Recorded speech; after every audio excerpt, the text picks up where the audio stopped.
ఇంకొచ్చిన కోతలు కోస్తున్నాడు చూసావే. అంచేత ఈసారి నువ్వు వాడిని రాయిబెట్టి కొట్టి కొడతావా? అలాగే. అది ఇన్నాళ్ళు నువ్వు చేసిన పాపాలు పోవడానికి ఇంచక్క దేవుడి గదిలోకి వెళ్ళి మన్మధరావాయ నమః మన్మధరావాయ నమః అని ఒక 1000 సార్లు జపం చేసుకో. వెళ్ళి వెళ్ళి. రేయ్, ఈసారి ఇంటి ఛాయలకు వచ్చి చూడు. నీ మొహం బద్దలు కాకపోతే నా పేరు శానయ్య కాదు. ఆ మొహానికి తోడు వ్యాయామం ఒకటి. మదవెక్కర ఎద్దు కథం తొక్కుతున్నట్టుంది. ఏమిటిరా నసుకుతున్నావు? అసలే బుర్ర తక్కువ వెధవి. దాని తోడు బుర్ర చేత్తో రాస్తున్నావు. సరిగ్గా రాస్తున్నావా? తప్పులు తగలేస్తున్నావా? సరిగ్గానే రాస్తున్నానండి అయ్యా.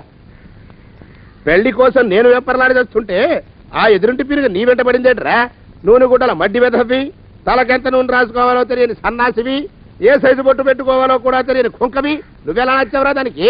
అలా ఉడుక్కోకండి అయ్యా. తలంటు పోసుకొచ్చిన మాళీ గేదె కంటే బురదలో పొల్లాడిన ఆవుతోడే అందంగా ఉంటుంది కదండి అయ్యా. ఆ మాట నిజమేననుకో. అంటే నేను మాళీగేదినా నీ ఉద్దేశం? అబ్బెబ్బెబ్బెబ్బే, తమరినంత చిన్న చూపు చూసే శక్తి నాకెక్కడదండి అయ్యా. మరే ఊరికే సామె చెప్పానంతే. అయినా ఆ పిల్ల నీకెక్కడ దొరికిందిరా? మనిషి అంత మనిషిని నన్ను పట్టుకుని నౌకరంటుందా? చిత్తం, ఆ పిల్లకి పూర్వజన్మ స్మృతి రావడం నిజమేనటండి అయ్యా. డాక్టర్లకు చూపిస్తే నిజమేనని నిర్ధారించారట. గత జన్మలో తమరు నౌకరైన మాట వాస్తవం అయి ఉంటుంది. వాస్తవమే అయి ఉంటుందా? చచ్చావు. ఏ మీ నాన్న మా నాన్న దగ్గర 6 జన్మల క్రితం అప్పు తీసుకున్నాడు. 480 ఏళ్ళకి చక్రవడ్డీ కడుతున్నాను. మునిగిపోతావు. వద్దు మహాప్రభు. తెంగర వేషాలు వేయకుండా పద్దులు సరిగ్గా రాచావు. నీ దుంపదగా. ఏమండి? అమ్మో, అయ్యో, పూర్వజన్మ వచ్చేస్తుంది. పూర్వజన్మ వచ్చేస్తుంది. పూర్వజన్మ వచ్చేస్తుంది బాబు. అమ్మా, ఏమిటి దొంగట ఆడుతున్నారా? అమ్మాయి పెళ్లికి ఎదిగింది, మనకి ఈ వయసులో ఆటలేమిటండి? అమ్మాయి ఏది? అమ్మాయా? దొడ్లో కొబ్బరి చెట్టుతో పళ్ళు తవ్వుకుంటుంది. మరి గోపిగాడేటి? గోపిగాడా? దాహం వేస్తుంది, కిరసా దాగొస్తానని వెళ్ళాడు. చాలా ఇంకేమైనా కావాలా? పిల్లలు దూరంగానే ఉన్నారు కదా, మిమ్మల్ని ఒక పని చేస్తానండి. ఏం చేస్తావు? ముద్దు పెట్టుకున్నావా? 3 అంగుళాల మీద కొరికేసినట్టున్నావు. ఆ ముక్కెటిచ్చేయి, అతికించేసుకుంటాను. మీ చిలిపితనం ఇంకా పోలేసమండి. చిలిపితనమా? పిల్లల్ని తీసుకుని రేపు సినిమాకి వెళ్దామండి. ఎవరికా? ఊరుకోవడం ఏంటి, నిజంగా వెళ్దాం. ఎవరికా? అరే వెళ్దామండి. వస్తానండి. మళ్ళీ ఎందుకు? అయ్యో అయ్యో, ఇంకా ఈ దెబ్బ తగ్గలేదు.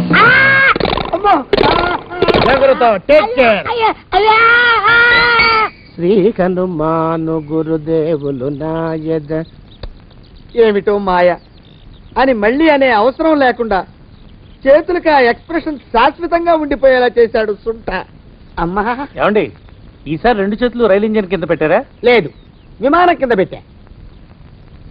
అదేమిటి కాలుతో రాస్తున్నారు? ఏం చేయమంటారండి అయ్యా? చేతులు విరిగాయన్న జాలైనా లేకుండా సాయంత్రానికల్లా పొద్దులన్నీ పూర్తి చేసి చూపించమని ఆర్డర్ వేశారు మా పింజారి శ్రీవారు. మీ అయ్యగారు ఎక్కడున్నారు? ఆ పక్కన కూర్చొని పాడుకుంటున్నారండి అయ్యా. వారి గోత్రానికి వారి గాత్రానికి పాటలొకటి మళ్ళీను వారి పిండాకుడు. కూర్చో. కిందసారి మీరు బాత్రూమ్కి వెళ్ళి ఎంతసేపటికి రాలేదు. సరే, నాకు ఆఫీస్కి టైం అయిందని వెళ్ళిపోయాను. సర్లేవయ్యా, ఏమిటి సంగతిలో? నేను వెళ్ళానండి. ఎన్నిసార్లు తలుపు కొట్టినా అమ్మాయి జవాబు ఇవ్వలేదు, తలుపు తీయలేదు. అలాగా? ఈ కాలపు ఆడపిల్లలు అంతేనయ్యా. పెట్రోల్ రేట్ లాగా రోజు రోజుకి మారిపోతుంటాయి వాళ్ళ ప్రేమలు. ఆ పిల్ల తలుపు దిగిపోతే నువ్వేం చేసావు? వెనక్కి తిరిగి వచ్చేసి ఉంటావు, అంతే కదా? లేదు సార్, అక్కడే పొరపాటు పడ్డారు మీరు. నేనంత తేలిక వదులుతానా? కిటికీ దగ్గరికి వెళ్ళి గట్టిగా పిలిచాను. ప్రభా అని పిలిచావా? ఆ అమ్మాయి పేరు మీకెలా తెలుసు సార్? అది ఇది వరకు నువ్వే చెప్పావు. నేను చెప్పానా? చెప్పావు. అది వదిలి ఆ తర్వాత ఆ పిల్ల ఏం చేసింది? త్వరగా చెప్పు, నా రక్తం మరిగిపోతుంది. మీ రక్తం మరిగిపోవడం ఏమిటి సార్? అది టెన్షన్ వల్ల. చెప్పు. అప్పుడు ప్రభ నా మీదకు రాయి విసిరింది సార్. విసిరింది కదా? మరి దెబ్బ ఎక్కడా కనిపించదేమిటయ్యా? అంటే నాకేసి గురి చూసి పక్కనున్న చెట్టు కేసి విసిరింది సార్. అలాగా? దెబ్బ తగలలేదన్నమాట. సార్, మనలో మాట ఆ రాయికి ఒక కాగితం చుట్టూ మరి విసిరింది సార్. కాగితం చుట్టిందా? ఓసి దీని తెలివి దొంగలదోలో. ఏమిటా కాగితం? లేక, ప్రేమ లేక, కాబోయే శ్రీవారికి ప్రేమ లేక. నన్ను రేపు ఉదయం 8 గంటలకు రమ్మని అవతరంలో రాసింది సార్. అయితే రేపు ఉదయం 8 గంటలకు నువ్వు అక్కడికి వెళుతున్నావు అన్నమాట. ఆయన రావటానికి ఇంకా అరగంట గడవాలా? అమ్మాయి గారు ఎవరు వచ్చారో చూడండి. వేగిన ఆప్టికెళ్ళండి బాబు.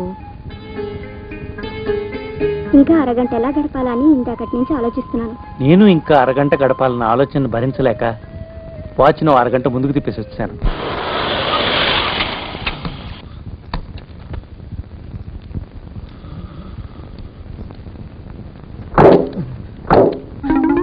అచ్చి బాబాయ్, సచ్చింది గొర్రె. ఈయన వచ్చేసాడు. ఆడు తోటలో ఎక్కడ ఉన్నారో ఎలా ఉన్నారో. రండి బాబు, రండి, దయచేయండి. ఒక్క నిమిషం. ఏమిట్రా?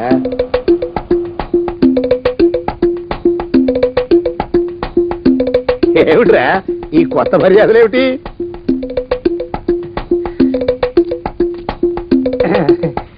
ఇవాళ మా అయ్యి పోయిన రోజండి అయ్యా. సచ్చినోడికి దండం పెట్టుకుంటున్నాను అనుకుంటున్నానండి అయ్యా. అలాగా? బాగుంది బాగుంది, పద పద. ఓహో ఓహో ఓహో అయ్యగారొచ్చారు, అయ్యగారు వచ్చేశారు, అయ్యగారు వచ్చేశారు, అయ్యగారు వచ్చారు. ఆపేవరా? నా రాక ప్రభకి తెలియపరుస్తున్నావు. బాగుంది బాగుంది, పాడు. అయ్యగారు వచ్చారు, అయ్యగారు వచ్చేశారు, అయ్యగారు వచ్చేశారు, అయ్యగారు వచ్చారు. ఆ ముసలోడు వచ్చేసినట్టున్నాడు. ఇవాళ తాడో పేడో తేల్చేస్తాను. వద్దండి, మీకు దండం పెడతాను. ఇప్పుడు ఆయనతో గొడవ పెట్టుకోకండి. ఇది సమయం కాదు. ఇటు రండి, రండి త్వరగా. ఓహో ఓహో ఓహో. ఇక చాలాప్రా. మా అయ్యకి పాట అంటే పేణమండి అయ్యా. ఊళ్ళో పాడుతుంటే జనం రాళ్ళిచ్చి కొడుతున్నారని ఏట్లో నిలబడి పాడుతుంటే అది భరించలేక నీటిలోంచి మొసలొచ్చి ఆయన మింగేసిందండి అయ్యా. అందుకే ఆయన సంతోషం కోసం పాడుతున్నా. ఓహో బాగుంది బాగుంది. ఇక పాట ఆపేసి నువ్వు ఇక్కడే ఉండు. ఎందుకు? కూర్చొని చెప్తాను. రండి. ఏం ప్రభా, బాగున్నావా? బాగానే ఉన్నాను. దండాలు బాబు. ఏం దుర్గా, జాగ్రత్తగా చూసుకుంటున్నావా? రేత్రింబగళ్ళు నేను అసలు రెప్పాల్సిన లేదండి అయ్యా. మళ్ళీ ఆ కుర్రాడి వస్తే వాడితో మాట్లాడకు.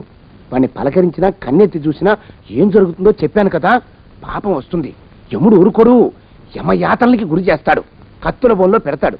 తలకిందులుగా వేళ్లాడదీసి కింద మంట పెడతాడు. అర్థమైందా? జాగ్రత్త. అలాగేనండి. నీ డాన్స్ సంగీతం ఎంతవరకు వచ్చినాయి? బాగానే నేర్చుకుంటున్నాను. ఎంత బాగా నేర్చుకున్నావో చూస్తాను. ఒక పాట పాడి వినిపించు.